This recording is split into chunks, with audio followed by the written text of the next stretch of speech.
Olá, povo lindo de Deus, tudo bem? Vou deixar uma palavra de Deus para os nossos corações. Não existe ninguém bom neste mundo.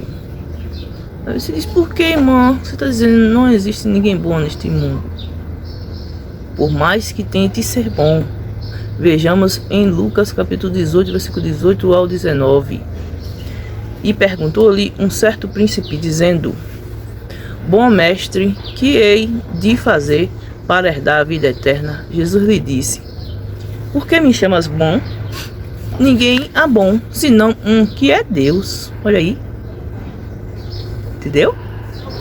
Bom é Deus. Então, por mais que nós tente, lute, ser bom, ser uma pessoa boa, honesta e tudo, mesmo assim ainda não somos tão bons assim. Porque é a palavra de Deus que está falando que bom é Deus. A mesma coisa ele diz: não há ninguém nessa terra que diga que não é pecador e não peca. Por que, irmão? Você não diz que é crente? Não, todos os crentes são pecadores e peca, ainda são sim. Enquanto estamos nessa terra, a Bíblia mesmo diz que estamos sujeitos a pecar, a errar por palavra, pensamento e obras.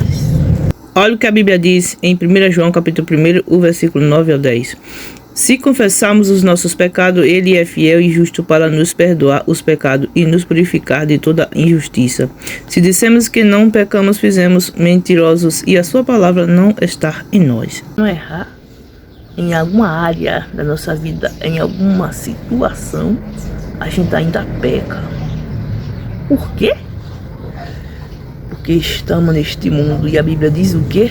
O mundo jaz no maligno. Por isso precisamos vigiar, dobrar a vigilância. Vamos sujeitar a errar, pecar sim. Porque ele perturba. Ele foi pedir a aprovação a Deus para tocar na vida de Jó. Jó era um homem santo de Deus. Aos olhos de Deus, Jó era um homem íntegro, justo e fiel a Deus. Que em tudo ele orava e agradecia a Deus por tudo. Jó era um homem próspero, rico. Jó orava até fazia propósito para Deus perdoar os pecados dos seus filhos. E Deus permitiu que o diabo tocasse em Jó. Era porque ele estava em falha com Deus? Não. Ele estava andando no caminho reto do Senhor. Mas Deus testou a fé dele, permitindo o diabo tocar nele. Então, quem somos nós nessa terra também para não ser provado sobre uma enfermidade, um desemprego, problemas de família, financeiro, qualquer tipo de problema? Deus permite sim. Aí os amigos de Jó chegou até Jó e disse: Jó, tu está passando por essa situação aí, porque tu pecou, Jó, contra Deus. Aleluia. Quantas pessoas, amados irmãos, quando vê um servo de Deus sendo provado por Deus, já julga logo. Aquela pessoa está em pecado, aquela pessoa pecou, aquela pessoa errou, aquela pessoa isso. Aí começa o julgamento, querendo estar no lugar de Deus.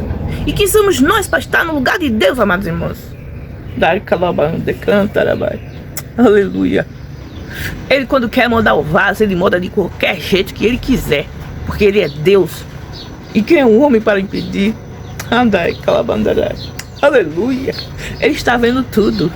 Muitas das vezes a gente só quer saber de ajuda de irmãos de A, de B. Me ajuda em oração, porque eu estou passando por isso, por isso, por isso. E simplesmente Deus não quer que ninguém ore. Deus só quer que a pessoa mesmo se humilhe e ore para Deus fazer um milagre. Aleluia. Oh, glória. E Lucas capítulo 18, versículo 22 diz: Não podemos ser hipócrita de dizer que Deus não está conosco. Se olhamos para a palavra, ela diz em Gênesis capítulo 28, o versículo 15: Estou com você e cuidarei de você aonde quer que vá, e eu o trarei de volta a esta terra. Não o deixarei enquanto não fizer o que lhe prometi. em Josué capítulo 1, versículo 6. Seja forte e corajoso, porque você conduzirá esse povo para herdar a terra que prometi, sob juramento aos seus antepassados. Então, todos os servos de Deus precisamos ler esta palavra e meditar, e deixar o Espírito fluir dentro de nós, aleluia, e falar conosco, para nós não duvidar que Deus está conosco. Não escapará das trevas, a chama do fogo secará os seus ramos, e ao sopro da sua boca desaparecerá. Não confie, pois, na vaidade, enganando-se a si mesmo, porque a vaidade será a sua recompensa. Antes do seu dia ela se consumirá, e o seu ramo não reverdecerá. Sacudirá as suas uvas verdes, como as da vide, e deixará cair a sua flor como a oliveira, porque o ajuntamento dos hipócritas se fará estreito. Muitas das vezes bate um desânimo, né, amados irmãos? Quem é de vocês que ainda não teve um desânimo na vida? Não é verdade? Mas olha aqui o que o Senhor Jesus disse na palavra dele para Josué, capítulo 1, versículo 9. Não te mandei eu, esforça-te e tem bom ânimo. Não pasme, nem te espantes, porque o Senhor teu Deus é contigo por onde quer que andares. Então, esta palavra o Senhor Jesus deixou não só para mãe Josué e Moisés e todos os profetas da Bíblia, mas sim também para os dias de hoje, amados irmãos, para todos nós, que nós possamos ler a palavra de Deus e refletir e ter coragem e ânimo todos os dias para falar do amor de Deus, porque Ele depende de nós, de mim e de você. Pecado, ter uma vida de abundância, meu povo. Olha o que a Bíblia diz. Jesus veio para que as pessoas tenham vida em abundância, conforme está em João capítulo 10, versículo 10. Essa abundância não se refere apenas em bens materiais, mas a uma vida plena de paz, alegria, propósito e uma profunda comunhão com Deus. E para alcançar essa vida abundante, é preciso ouvir a voz de Deus, seguir a Jesus como o bom pastor e buscar o reino de Deus e a sua justiça em primeiro lugar. Não é em riquezas materiais. E Deus limpará de seus olhos todas as lágrimas, e não haverá mais morte, nem pranto, nem clamor, nem dor, porque já as primeiras coisas são passadas. E o que estava sentado sobre o trono disse: Eis que faço nova todas as coisas. E disse-me: Escreve, porque estas palavras são verdadeiras e fiéis. E disse-me mais: Está cumprido. Eu sou o Alfa e o Ômega, o princípio e o fim. Aquele a quem quer que tiver sede, de graça lhe darei da fonte da água da vida. Quem vencer herdará todas as coisas. Eu serei seu Deus e ele será meu filho. Mas quanto aos tímidos, ao que Jesus disse: bem-aventurado e santo aquele que tem parte na primeira ressurreição. Sobre estes não tem poder a segunda morte, mas serão sacerdotes de Deus e de Cristo, e reinarão com ele 1000 anos. Apocalipse capítulo 20, o versículo 6. Você tem a fé perfeita em Deus? Deus é o nosso refúgio e fortaleza, socorro bem presente na angústia, pelo que não temeremos, ainda que a terra se mude, ainda que os montes se transportem para o meio dos mares, ainda que as águas rujam e se perturbem, ainda que os montes se abalem pela sua braveza.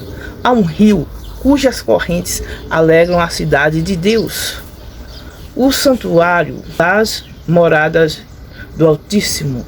Deus está no meio dela, não será abalada. Deus a ajudará ao romper da manhã. As nações se embraveceram, os reinos se moveram, ele levantou a sua. Então eles também responderão, dizendo: Senhor, quando te vimos com fome, ou com sede, ou estrangeiro, ou nu, ou enfermo, ou na prisão, e não te servimos? Então lhe responderá, dizendo: Em verdade vos digo que quando a um destes pequeninos o não fizestes, não o fizestes a mim. E irão estes para o tormento eterno, mas os justos para a vida eterna. Mateus capítulo 25, versículo 40. O rei lhe dirá: Em verdade te digo que quando o fizestes a um destes meus pequeninos irmãos, a mim o fizestes. Então dirá também aos que estiverem à sua esquerda: Apartai vós de mim, malditos, para o fogo eterno, preparado para o diabo e seus anjos. Porque tive fome e não me destes de comer, tive sede e não me destes de beber. Sendo estrangeiro, não me recolhestes, estando nu, não me vestistes, e enfermo, e na prisão, não me visitastes. Mateus, capítulo 25. Quando o Filho do Homem vier em sua glória, e todos os santos anjos com ele, então se assentará no trono da sua glória, e todas as nações serão reunidas diante dele. E apartará uns dos outros, como o pastor aparta os bodes e as ovelhas. E porá as ovelhas à sua direita, mas os bodes à esquerda. Então dirá o reino aos que estiverem à sua direita: Vinde bendito de meu Pai, possuí por herança o reino que vós está preparado desde a fundação do mundo. Mateus capítulo 25, versículo 31. Porque Deus me é testemunha das saudades que de todos vós tenho em entranhável afeição de Jesus Cristo. E peço isto, que a vossa caridade abunde mais e mais em ciência e em todo o conhecimento, para que aproveite as coisas excelentes, para que sejais sinceros e sem escândalo algum, até ao dia de Cristo, cheio de frutos de justiça, que são por Jesus Cristo para a glória e louvor de Deus. Filipenses, capítulo 1. Dou graças ao meu Deus todas as vezes que me lembro de vós, fazendo sempre com alegria oração por vós em todas as minhas súplicas, pela vossa cooperação no Evangelho, desde o primeiro dia até hoje. Tenho por certo isto, mesmo que aquele que em vós começou a boa obra aperfeiçoará até ao dia de Jesus Cristo. Como tenho por justo sentir isto de vós todos, porque vós retenho em meu coração, pois todos vós fostes participantes da minha graça. Tchau, tchau, até a próxima.